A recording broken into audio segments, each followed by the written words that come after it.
बिस्मिल्लाहिर्रहमानिर्रहीम। आज का जो हमारा टॉपिक है वो है मियोसिस के बारे में। तो स्टार्ट करते हैं। हमारे पास मौजूद है कि समटाइम हम देखते हैं कि जो पेरेंट्स होते हैं उनकी जो आगे ऑफस्प्रिंग यानी कि औलाद होती है, बहन भाई होते हैं, उनमें वेरिएशंस होती हैं, यानी कि पेरेंट्स के जो बच्चे हैं उनके जैसे नहीं हैं, थोड़े थोड़े डिफरेंट हैं। फिर बहन भाई आपस में सारे एक जैसे नहीं हैं, उनमें भी वेरिएशंस हैं, तब्दीलियाँ, चेंजेस होती हैं। वो एक जैसे क्यों नहीं होते, उसका आंसर हमने देखना है कि बेसिकली वो मियोसिस ही होती है जिसके ज़रिए से वेरिएशंस आती हैं सेल डिवीजन के दौरान।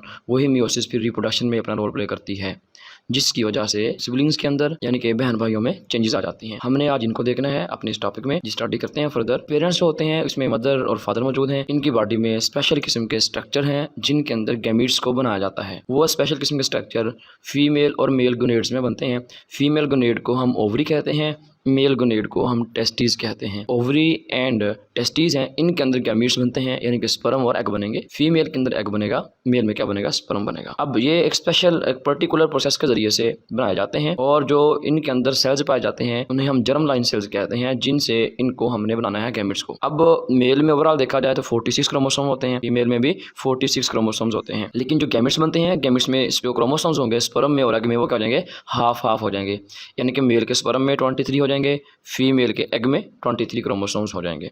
फिर ये दोनों अगली जनरेशन में जाके मिलते हैं, तब जाके जो वो एक ज़ाइगोट बनता है, उससे फिर एक बच्चा बेबी डेवलप हो जाता है। और जो मेल होता है ये डिप्लॉइड सेल होता है, इसमें क्रोमोसोम्स पेयर्ड में होंगे।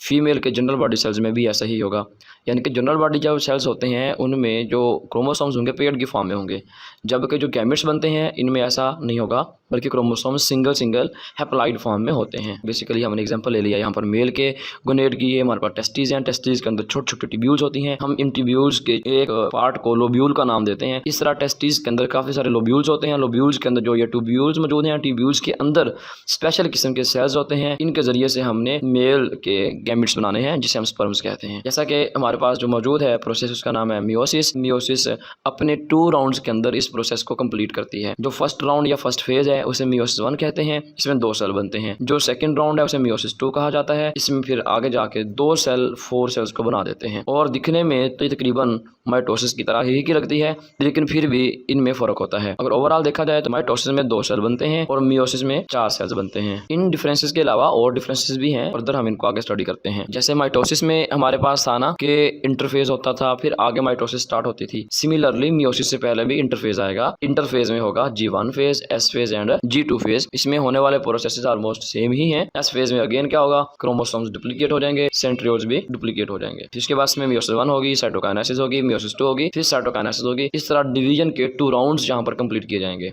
मियोसिस 1 की फॉर्म में और मियोसिस 2 की फॉर्म में। एस फेज में ऑलरेडी बता चुका हूँ कि इंटरफेज में इसमें क्रोमैटिक मटेरियल डबल हो जाएगा, DNA रेप्लिकेट हो जाएगा, सेंट्रियोल्स मौजूद होंगे वो भी रेप्लिकेट हो जाएंगे, और क्रोमोसोम्स जो होंगे वो डुप्लीकेट होके अपने 2 सिस्टर क्रोमेटिड की फॉर्म में कन्वर्ट हो जाएंगे।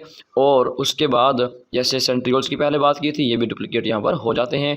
बस स्पिंडल फाइबर्स फार्मेशन जो है इन्होंने बाद में स्टार्ट कर देनी होती है। और क्रोमोसोम्स जो है वो कंडेंस होते हैं। कंडेंस होंगे जब, तो इनके सिस्टर क्रोमेटिड एक ही सेंट्रोमेयर पर अटैच रहेंगे, और इसमें एक साइड जो होगी सिस्टर क्रोमेटिड की वो ओरिजिनल होगी, दूसरी वाली उसकी डुप्लीकेशन या रेप्लिकेशन फॉर्म होती है। इस तरह 2 सिस्टर क्रोमेटिड हमारे पास बन जाते हैं। वो होगा ये कि हमारे पास जो क्रोमोसोम्स मौजूद हैं ये क्या होंगे, एम्ब्रियोकाइनेसिस में प्रोफेज 1 स्टार्ट होगा तो क्रोमोसोम्स क्या करेंगे, अपने आप को अरेंज करते हैं, पेयर्स की फॉर्म में अरेंज करना शुरू कर देंगे, होमोलोगस क्रोमोसोम्स।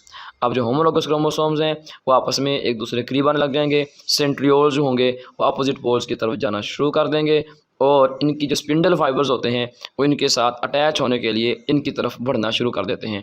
क्रोमोसोम्स की जो यहाँ पर पेयरिंग होगी वो होगी side by side, random pairing होती है। जब क्रोमोसोम्स की ये पेयरिंग हो जाती है तो क्रोमोसोम्स एक स्पेशल प्रोसेस के ज़रिए से क्रॉसिंग ओवर करते हैं, अपने सेगमेंट्स को एक्सचेंज कर लेते हैं, जिनके चेंज कर लेंगे, जिसकी वजह से इनके जीन्स आपस में बदल जाएंगे। जो ब्लू वाला है इसके जीन्स पर्पल वाले के पास आ जाएंगे, पर्पल वाले के जो जीन्स होंगे वो ब्लू वाले के पास चले जाएंगे। यहाँ पर जीन्स का कम्बिनेशन चेंज हो गया। जैसे कि पहले मैंने बताया कि सेंट्रियोल्स जो होंगे अब अपोजिट पोल्स पर जाना शुरू हो चुके हैं। स्पिंडल फाइबर्स जो होंगे वो क्रोमोसोम्स की तरफ बढ़ते चले जा रहे हैं। इसके बाद जैसे ही इनकी अटैचमेंट होने लगेगी क्रोमोसोम्स के साथ, यहाँ पर मेटाफेज की स्टार्टिंग हो जाएगी, हम उसे प्रो मेटाफेज का नाम देते हैं। फेज 1 होगा, इसमें स्पिंडल फाइबर्स क्रोमोसोम के साथ अटैच हो जाएंगे और यहाँ पर गौर करने वाली बात यह है कि हमारे पास क्रोमोसोम्स पेयर्स की फॉर्म में ही मूव करके वहाँ पर स्पिंडल फाइबर्स के साथ अटैच हो रहे होते हैं। और इसमें थोड़ा फ़र्क है यहाँ पर अटैचमेंट के लिहाज से कि लास्ट टाइम जब हमने माइटोसिस की बात की थी तो काइनेटोकोर फाइबर्स जो थे वो अटैच हुए थे माइटोसिस में एक क्रोमोसोम के साथ 2 अटैच हो गए थे, यानी कि सिस्टर क्रोमेटिड के साथ हर एक सिस्टर क्रोमेटिड के साथ एक काइनेटोकोर स्पिंडल फाइबर अटैच था और दूसरे के साथ दूसरा अटैच था, तो एक क्रोमोसोम के साथ 2 अटैच हो गए।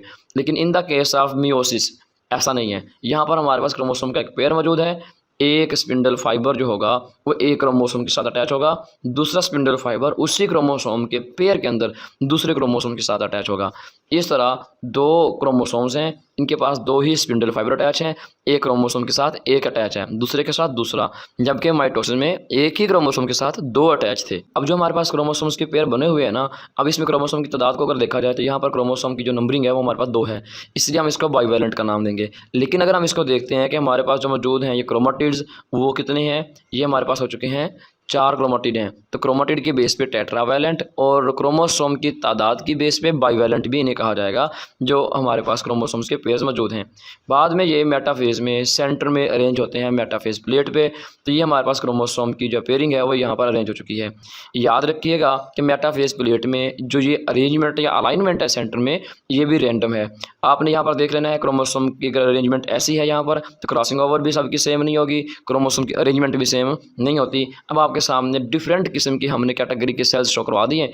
ये देखिएगा कि हमारे पास क्रोमोसोम की अगर अरेंजमेंट ऐसी है तो यहाँ पर कोई वेरी भी कर सकती है, यहाँ पर कोई और पेयर है, यहाँ पर कोई और पेयर है, यानी कि आप तीनों पेयर्स को इन तमाम सेल्स में अगर आप मेनली देखेंगे तो सब में आपको क्रॉसिंग ओवर वाली वेरिएशंस भी नज़र आएंगी, आपको क्रोमोसोम्स के अरेंजमेंट में भी वेरिएशन नज़र आ जाएंगी। इस मीन डैट कि इनकी जो क्रॉसिंग ओवर है वो भी रैंडम होती है और इनकी जो अरेंजमेंट्स होती हैं वो भी रैंडम होती हैं, इनमें तमाम चीज़ें फिक्स नहीं होती, इन्हीं की वजह से ही नेक्स्ट जनरेशन में वेरिएशंस आ जाती हैं। अभी क्या होगा, हमारे पास एनाफेज स्टार्ट हो जाएगा। जैसे ही एनाफेज स्टार्ट होना है तो क्या होगा, जो स्पिंडल फाइबर्स अटैच थे वो क्रोमोसोम्स को अपोजिट पोल्स की तरफ जो है वो ले जाना शुरू कर देंगे।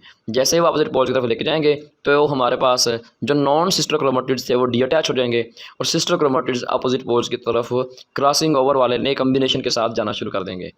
और इस तरह हमारे पास लास्ट हो जाएगा टीलोफेज। टीलोफेज में ये होता है कि जो क्रोमोसोम्स होते हैं अपोजिट पोल्स पे यानी कि सिरों पे पहुंच चुके होते हैं और वहां पहुंचने के बाद न्यूक्लियर मेम्ब्रेन अपीयर होने लग जाती है और जो हमारे पास स्पिंडल फाइबर्स होंगे वो डिसअपीयर होने लगेंगे, न्यूक्लियर मेम्ब्रेन बन जाएगी और जो हमारे पास क्रोमोसोम्स थे वो डीकंडेंस होकर क्रोमेटिन में कन्वर्ट हो जाएंगे। और आखिर में एक लास्ट फेज़ आएगा, उसको हम साइटोकाइनेसिस का नाम देते हैं। ये जो साइटोकाइनेसिस होगी इसमें एक कंट्रैक्टाइल रिंग होता है, वो क्लीवेज फ्लो बनाएगा और ये 2 सेल में एक सेल डिवाइड हो जाएगा।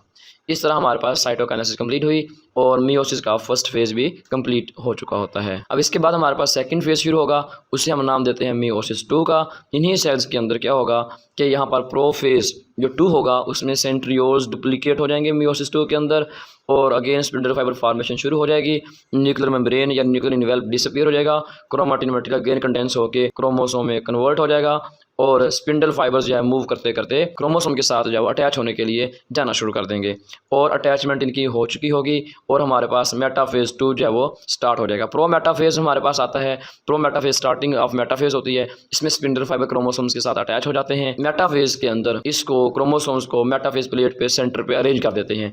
ये जो हमारे पास मियोसिस 2 चल रही है it is similar to almost mitosis, ये तकरीबन माइटोसिस के जैसे ही होती है। यहाँ पर सिंगल क्रोमोसोम जो थे वो सेंटर में अरेंज हो गए हैं। हमारे पास सिस्टर क्रोमेटिड्स जिनके पास क्रॉसिंग ओवर वाले न्यू कम्बिनेशन मौजूद हैं वो अब यहाँ पर एनाफेज 2 के अंदर एक दूसरे से सेपरेट होना शुरू हो जाएंगे और क्रोमोसोम जो थे हमारे पास सिस्टर क्रोमेटिड जो इनके पास मौजूद थे वो सेपरेट हो जाएंगे और अपोजिट पोल्स की तरफ जाना शुरू कर देंगे। एट द एंड हमारे पास आ जाएगा टीलोफेज 2। टीलोफेज 2 में क्या होगा, दोनों सेल्स के अंदर क्रोमोसोम्स अपोजिट पोल्स पर पहुंच चुके होते हैं और डीकंडेंस होकर क्रोमेटिन में कन्वर्ट हो जाएंगे, न्यूक्लियर मेम्ब्रेन अपीयर हो जाएगी, स्पिंडल फाइबर खत्म हो जाएंगे और लास्ट में जाके साइटोकाइनेसिस होगी, क्लीवेज फ्लो बनेगी कंट्रैक्टाइल रिंग की वजह से और हमारे पास जो है वो 4 सेल्स बन के अवेलेबल हो जाएंगे और अब इन 4 सेल से आगे गैमेट्स बनाए जाएंगे, यानी कि यही 4 सेल्स अब सोर्स हैं गैमेट्स का।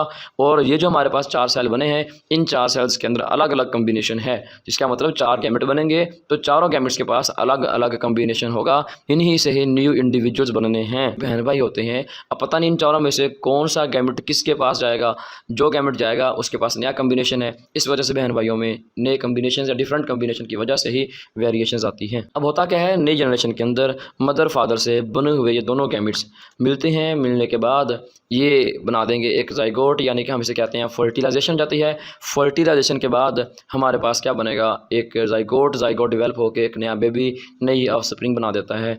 एग के पास भी 23 क्रोमोसोम थे, स्पर्म के पास भी 23 थे, दोबारा से एक मुकम्मल ह्यूमन के क्रोमोसोम्स को मुकम्मल तौर पर मेंटेन कर लिया गया। एक नया बच्चा जो है, एक ऑफस्प्रिंग इंडिविजुअल हमारे सामने आ चुका है। अब इसकी खसूसियात जो होंगी ये थोड़ी थोड़ी वेरी करेंगी, न्यू कम्बिनेशन की वजह से, वेरिएशन की वजह से फ्राम द पेरेंट्स, ये पेरेंट्स की जैसी नहीं होंगी। और इसी तरह तमाम जितने भी ऑफस्प्रिंग या सिबलिंग्स होंगे उन सब में भी वेरिएशन आने की यही वजह है। अगेन हम देखेंगे कि क्रॉसिंग ओवर होती है, नए कम्बिनेशंस बनते हैं, और नए कम्बिनेशंस जो हैं वो थोड़े नहीं होते, मिलियंस ऑफ गैमेट्स हमारी बॉडी में बन रहे होते हैं और मिलियंस ही कम्बिनेशंस होते हैं। अगर देखा जाए इसके लिए एक रूल होता है 2 की पावर n, हमारे पास इसका एक फार्मूला होता है। अगर हम चाहते हैं कि ये चेक किया जाए कि किस इंडिविजुअल में कितने क्रोमोसोम्स के या गैमेट्स के नए कम्बिनेशंस होंगे, तो फार्मूला क्या है, 2 की पावर n। अब देखिए फ़र्ज़ करते हैं अगर हमारे पास मौजूद है एक इंडिविजुअल है, उसमें 3 क्रोमोसोम के पेयर मौजूद हैं, तो 2 की पावर 3 बन जाएगा। तो यहाँ पर हम बता देंगे कि 8 न्यू कम्बिनेशंस के गैमेट्स यहाँ पर बन सकते हैं।